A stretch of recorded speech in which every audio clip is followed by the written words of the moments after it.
Thanks for staying with us on Joy News Prime. Now, the local government elections, which have just ended at polling centers across the country, were originally scheduled for March this year. But a fisherman from Winneba, who was aspiring to be an assemblyman, filed an injunction at the Supreme Court against the Electoral Commission. He won the suit, compelling the EC to postpone the polls.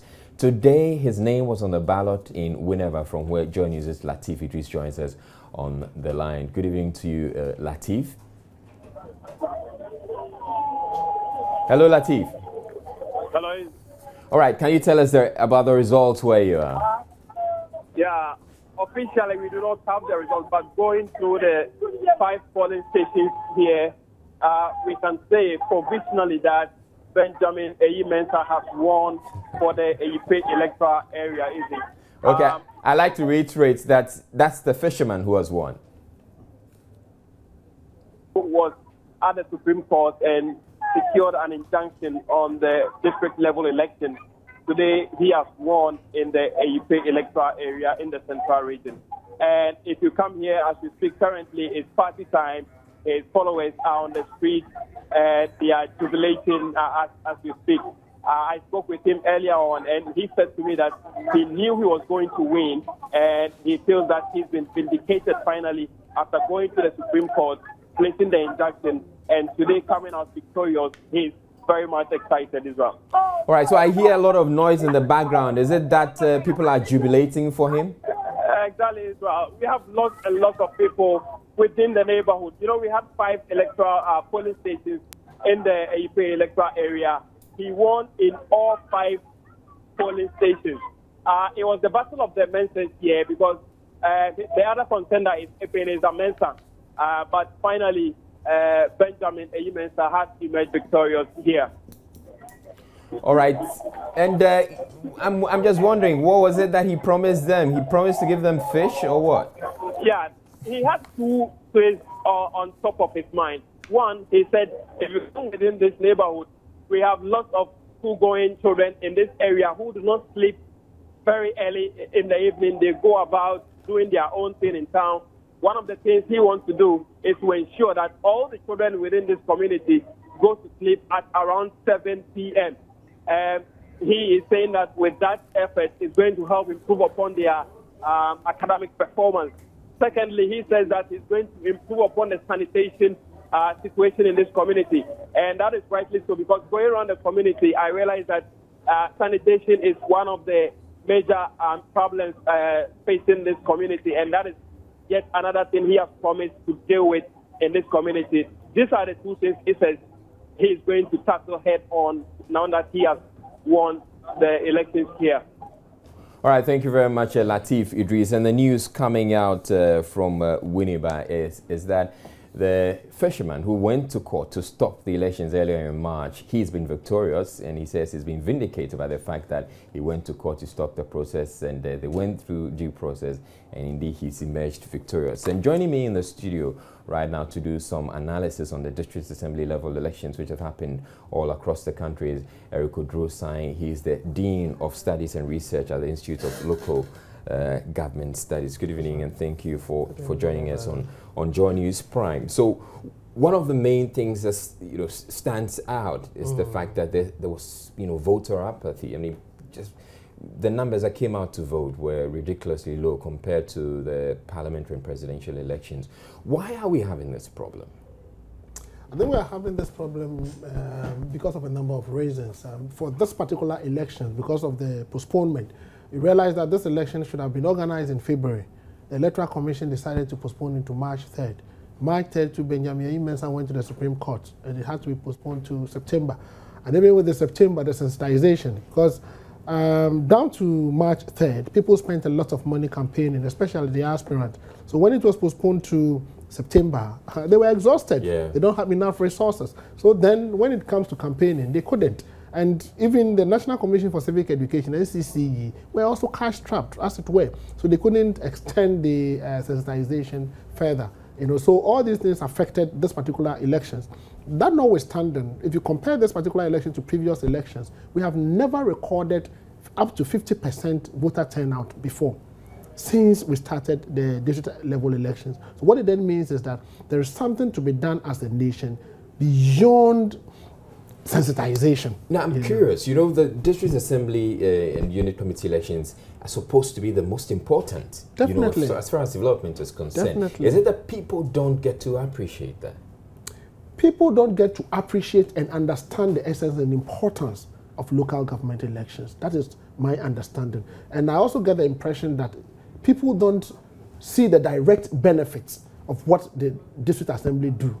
That is also the other side of it. And then people are also not seeing the direct benefit of having an assembly member. What can an assembly member do to me, especially now that we have MPs who can come and promise that they have MP share of common fund. They see them doing projects, they see them building schools, they see them registering them with their MP share of common fund under national health insurance. You know, they don't see this assembly members doing all of that. So some people think that if I have an MP who will do all of this, why do I vote for an assembly member? How much of that, you know, does that have to do with the fact that the assembly man or assembly member itself, the position is not that value, it's not that attractive. It's not like the MP when you go to parliament and you pass laws and it's prestigious and you can, you know, get a car loan, you can get a four-wheel drive and all the perks that come with it. If we make available perks for assembly members, do you think it's going to make it a lot more attractive and changes? Definitely. It's going to make it a lot more attractive and people will be more committed to the work of the assembly membership. Because as it stands now, we are not paying them. We only pay them something when they attend assembly meetings as an allowance. And in law, it's supposed to be voluntary. And even before the assembly member goes for an assembly meeting, he is expected to meet with the people in his community, especially the unit committee members and other people, and then tap their views on what they want him to go and say. Now, if he meets with them, he should give them refreshment. He should give them TNT. The assembly member is not paid. There's no money for him to do that. So he goes to the assembly armed with what he thinks the people need, not what the people have told him to go and do.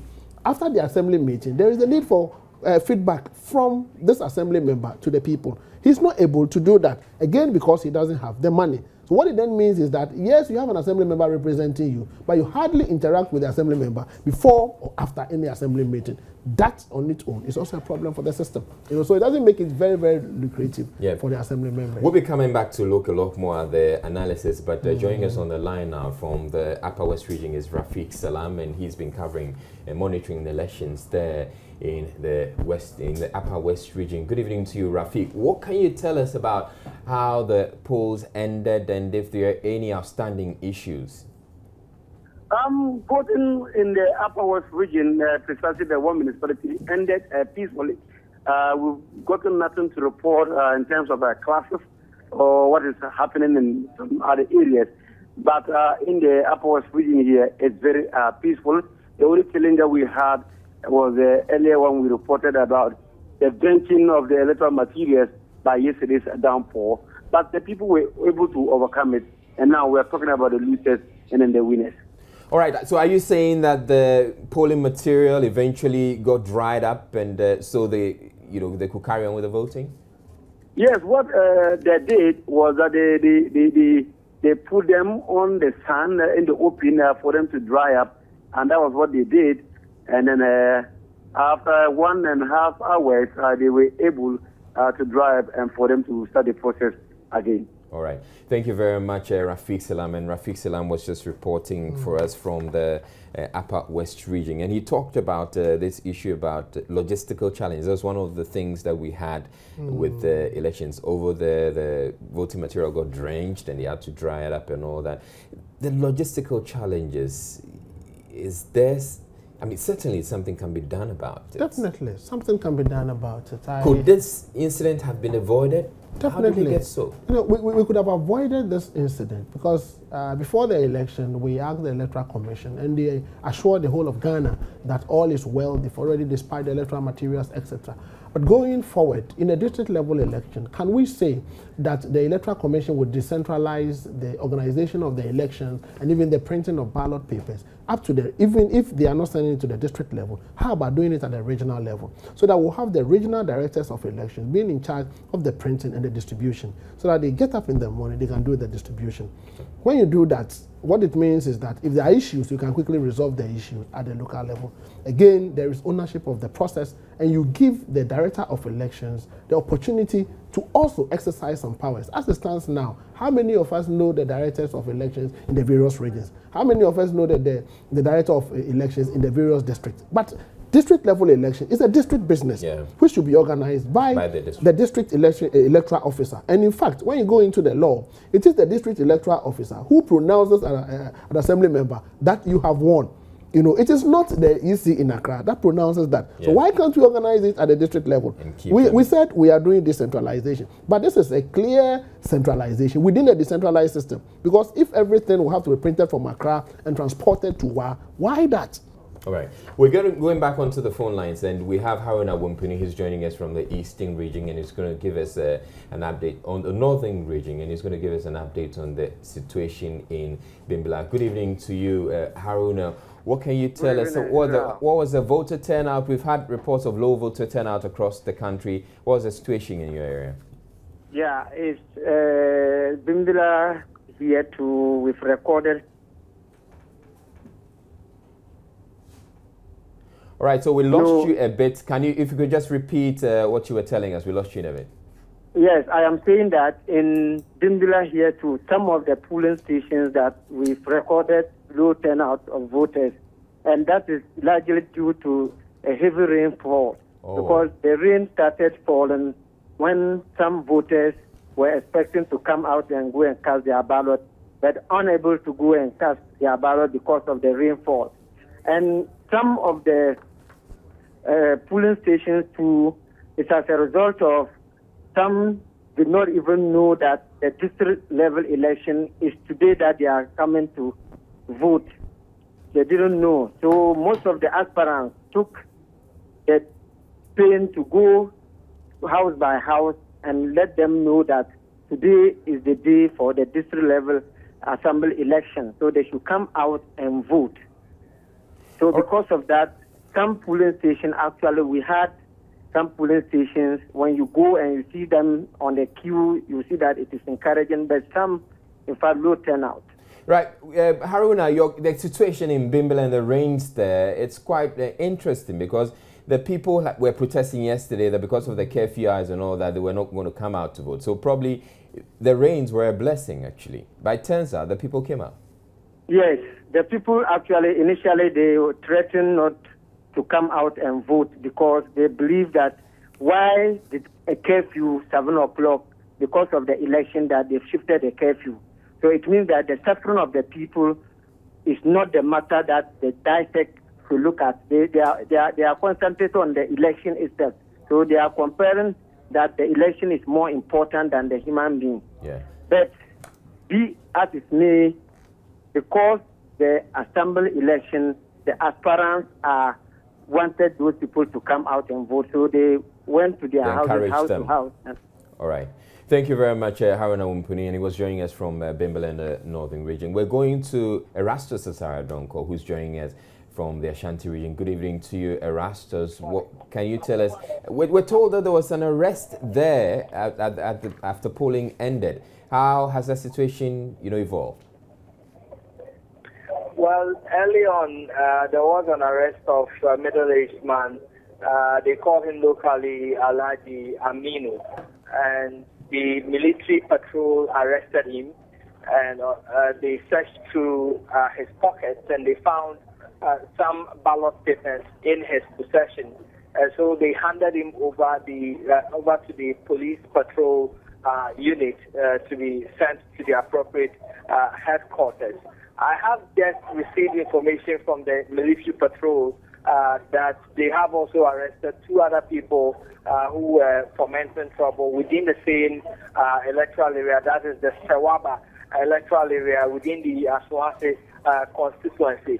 So that is the information as of now. I called some police couples, but I'm being told that they are yet to see this suspect at the regional police headquarters.